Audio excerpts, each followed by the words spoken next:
the team is not performing at its highest and best. So I think it's appropriate and it's incumbent on those 4 members of the team to say, hey, 5th guy or gal, you're not delivering at your best. Now, I'm not saying you manage that person or threaten or create any type of disciplinary action or path, but I think it's important to recognize directly that, listen, we're a team and we're trying to collectively deliver something beautiful, and 1/5 of us is not carrying their weight. Apathetic, disengaged, insecure, afraid. These are words appropriately associated with many aspects of corporate America. In his new book, Begin with We, leadership expert Kyle McDowell examines the root causes of dysfunction in business, highlighting the plague of a me-oriented paradigm, and provides them remedy with his framework, the 10 We's. These guiding principles are the cornerstone of Kyle's leadership philosophy and establish the foundation required for a culture of excellence. This inside-out approach cultivates courageous, we-oriented leaders who recognize the whole is greater than the sum of its parts. And the method also teaches how to transform apathy into optimism and fear into fulfillment for creating authentic leaders and higher performing teams. Hey listeners, my name is Drew Applebaum, and I'm excited to be here today with Kyle McDowell, author of Begin with We, 10 Guiding Principles for Building and Sustaining a Culture of Excellence. Kyle, thank you for joining. Welcome to the Author Hour podcast. Hey, Drew, it's a pleasure to be here. Thank you for having me. Kyle, help us kick the podcast off. Can you give us a brief rundown of your professional background? Sure. Interesting story. It started off, I began my career in corporate America just 2 months fresh out of high school. In fact, when I interviewed for the role at a customer service center for a regional bank here in Florida, I was only 17. And I rolled the dice thinking, if an offer were to come, should I be so lucky to be offered a role with this company, it would come after my 18th birthday. And it worked. I got the offer. As a matter of fact, parenthetically, 29 years ago to the day was my first day in that role at that regional bank. So I started in a tiny cubicle and I paid my way through my undergrad and just kind of took on successively larger and larger roles with greater scope. And, I would say most of my career has been spent in the healthcare space, working for big insurance companies, some government-sponsored healthcare organizations as well. But every single one of those roles had a very, very strong component as it relates to service. I was always leading service organizations. And, for some perspective, the journey consisted of, again, beginning in that tiny cubicle to the last decade or so, leading organizations with tens of thousands of employees, multi-billion-dollar budgets, and just huge scale and scope. So I was a very lucky guy to have, what I would say a pretty distinguished career in corporate America. But that brings me to the book. Let's talk about the book. So why was now the time to write this book? Because you said you entered the workforce 29 years ago. So what happened along that path that you said, now the book is out. Let's say you started writing it a year or two ago. Why did you start now? Yeah, well, I felt like, Drew, over time, my relationship and frankly, my trust in corporate America began to erode. I genuinely believe that over time, corporate America has really lost its focus on its greatest asset, and that's the employee. And I've tested that hypothesis because when I joined an organization, gosh, it's probably been 5 or 6 years ago now. And going into that role, I knew there was an opportunity for a big cultural shift. And I told myself, had I ever been given the opportunity to lead an organization where I had the autonomy and the opportunity to lead a big cultural transformation, I would take that opportunity to do things a little bit differently. And that led me to create a series of what I now call guiding principles, the 10 We's, 10 W-E-S. Every sentence, every principle begins with the word we. So I wrote these principles, and on day 60 of my tenure with that organization, shared them with the team, the top 50 or 60 leaders within the program that I led. And Drew, 5 years later, and I've long since left that organization, the 10 We's are the kind of cultural manifesto for that organization. So that's a long way of saying I thought there was a better way to lead in corporate America, to allow others to not just exist in corporate America, but to also thrive and find passion and purpose that so many of us yearned for when we joined the workforce, but over time began to erode. So I felt like once I rolled those principles out, saw how they resonated with the team, I knew I was onto something. So I was fortunate enough to leave corporate America about 2 years ago. And I thought, I have an opportunity to go back into a similar leadership role at any organization, frankly, where I felt like I could make a difference, or I could press pause on my own career and begin to essentially evangelize these same principles and have a broader impact. So rather than lead one organization in a cultural transformation, I now have the opportunity to reach thousands, hundreds of thousands, millions of people to put my stamp on corporate America. And hopefully folks benefit from that, Drew. So when you say folks benefit, let's dig into that. Who exactly were you writing to in this book? Is this for, HR teams? Is this for executives? Or is this for any manager or leader within a company read the book and enact change in their organization? Great question. And my publisher doesn't usually like the way I answer this question, but it's the truth. The book is intended for anyone that exists or operates inside of a team. It's especially for those in a leadership position or those that have influence over a team and they want to do things in a way that is more fulfilling, provides them a sense of passion, but most importantly, it gives them the fuel to energize and inspire those around them. I'll tell you who it's not for, Drew. It's not for people that are happy with the status quo. It's not for those that are kind of sheepish or lack the desire to drive change. Although there's certainly tips and how-tos inside the book I think would help that cohort, but it's really for those that want to make a difference, want to have an impact, and inspire those around them. So let's dig in. What exactly is your definition of a culture of excellence? Love that question. In my mind, a culture of excellence is culture that has established guiding principles. They've evangelized and they communicate those principles not only one time in a big bang or a splash event, they live, breathe, and discuss them aloud on an almost daily basis. And this is not to be confused with a mission statement because, in my opinion, and they're great, by the way, mission statements are great. They provide a lot of value, but rarely do they speak to the employee on a practical day-to-day basis.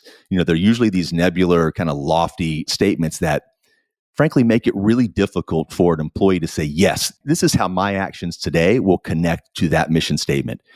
So what has to happen to build that culture of excellence is we've got to align around a set of principles. And those principles, by definition, they're a series of beliefs. They serve as the foundation for everything we do.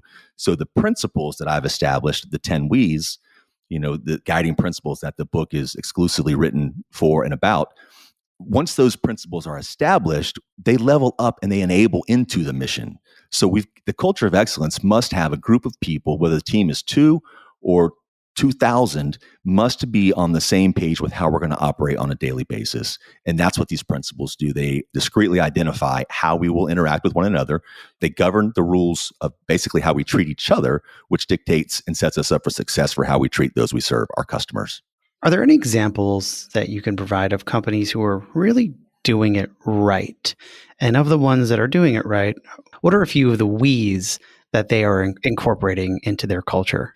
Well, I think any organization that has an overt emphasis on the employee is in the right direction or heading in the right direction. I mean, a lot of companies say that, but it's those that actually live it every single day. One that comes to mind is Trader Joe's. And there's a story that I lay out in the book that I think is pretty powerful in that when the pandemic hit, Trader Joe's initially received a lot of, I wouldn't say backlash, that's too strong of a word, but a little bit of criticism that they were not part of the online grocery craze that really exploded during the early months of the pandemic. They weren't on Instacart. They weren't on, similar apps. So as a response to that, Trader Joe's was very overt and said, listen, for us to get into an environment like that, it takes years and millions of dollars of investment.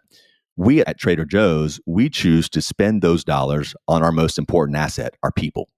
So I think Trader Joe's highlights, the importance of not only just taking care of your employees from a compensation perspective. I mean, that's obviously important, but they're overt in how they take care of their employees. And I think we feel that. I don't know if you're a Trader Joe's shopper, Drew, but I feel it. I feel the service they deliver. So I think that's a shining example. And, as quickly as I could point out a good example, we've all been kind of exposed to those not so good examples. And I rarely blame the organization for that type of experience. I typically blame the leader within the organization, or particularly the leader who is responsible for the domain that I'm interacting with or a customer of, because it doesn't take a lofty mission statement or anything at the corporate level, for us to really deliver our best work, it takes a leader within that organization to inspire us and deliver our best work. So I think Trader Joe's is a great example, and I think they've proven that over the years. Now, as you mentioned before, you boiled all of this down in your process to the 10 W's. Now, you don't have to list them all, certainly, but if you could name a few of, maybe your most important ones and maybe dig into one of them in depth for us. You bet. Yeah, let me just highlight, let me highlight the first one and then go deeper on a couple of others. So the first one is we do the right thing always. And this is conspicuously number one, and it's really hard to refute, but it sets a standard and an expectation for every single thing that follows. Candidly, the remaining 9 We's would be a house of cards if we weren't in absolute agreement that everything that we approach, we're going to approach it through the lens of doing the right thing. Now, establishing what is the right thing is subjective, right? It's important to understand that how people arrive at what that right thing is different. So if we set that standard, that this is the kind of the threshold principle, it's easy for us to have a dialogue around the approach. Is this the right approach? Is that the right approach? Because we know we're all focused on finding the best and quote unquote right outcome. By the way, I get this question a lot, is of the 10 We's, which one do I think is the most important or the most powerful? And I usually lean to We number 8, and that is we challenge each other. And there's a very short sentence that follows that opening sentence, and that it's a one-word sentence, and it's diplomatically. We challenge each other diplomatically. Look, in life, especially in business, we're going to get challenged, whether it's an external or an internal source. We have to view that challenge as fuel for the continuous improvement engine. We've got to hold each other to higher standards. In other words, it's not simply enough for the boss or your manager to challenge the team to do better and reach for new heights.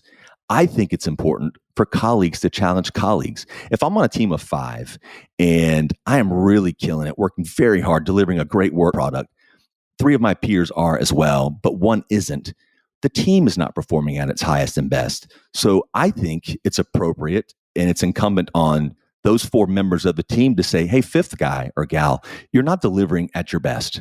Now, I'm not saying you manage that person or threaten or create any type of disciplinary action or path, but I think it's important to recognize directly that, listen, we're a team and we're trying to collectively deliver something beautiful, and 1/5 of us is not carrying their weight.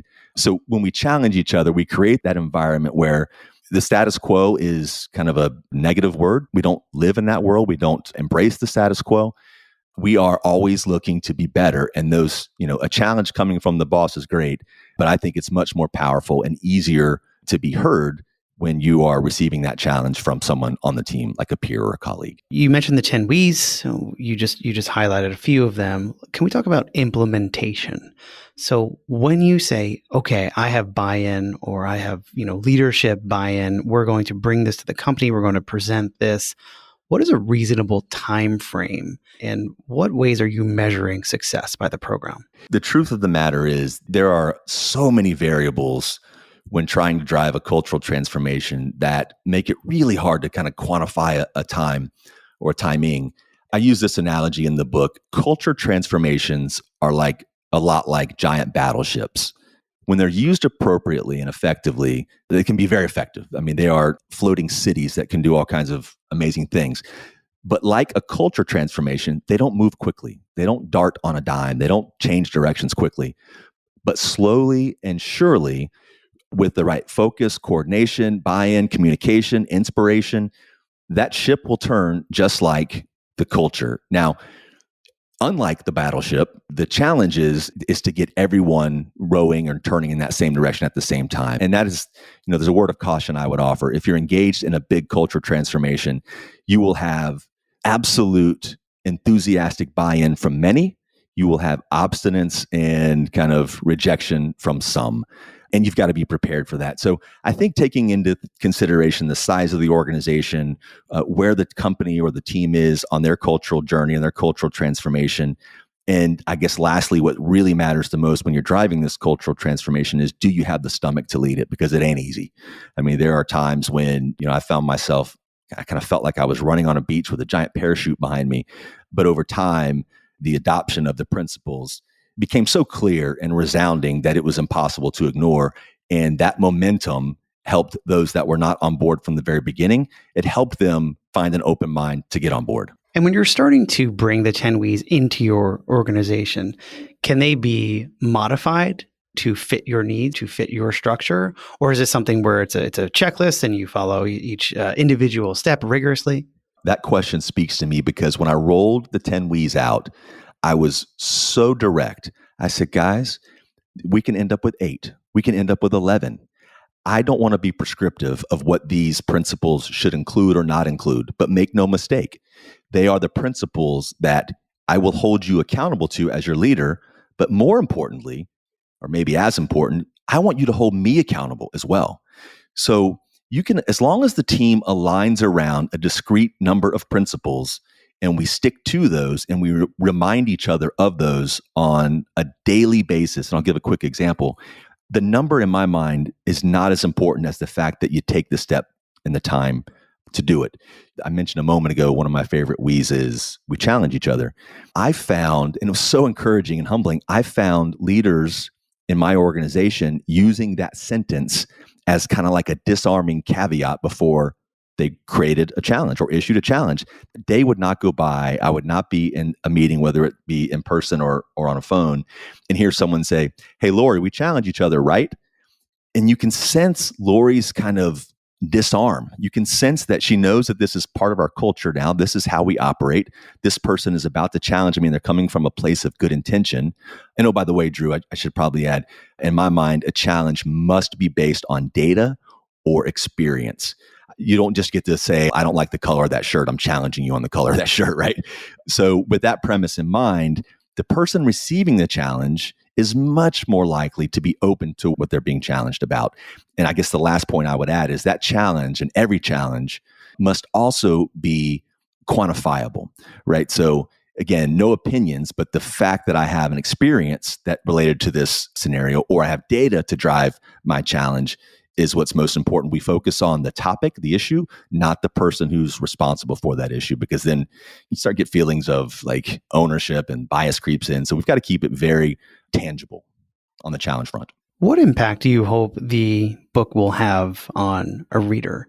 And maybe when they're midway through, maybe when they're finished, are there any immediate steps that you hope they'll take in their life or at their org? Yeah, absolutely. I've been fortunate enough to share the 10 We's with tens of thousands of people across several organizations. And through those experiences, I learned what I yearned for years ago and delivered in a couple of different organizations. Now, it wasn't unique.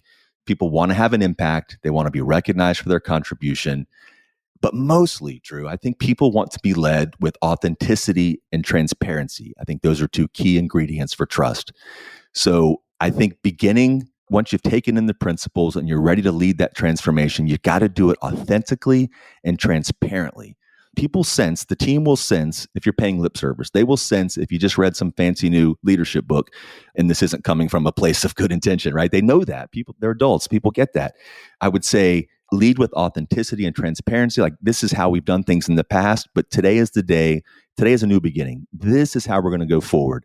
And whether it's my principles, Drew, or it's the team the team in question, if they sit down and develop their own principles, I really don't have a preference. I think mine are very effective and have worked.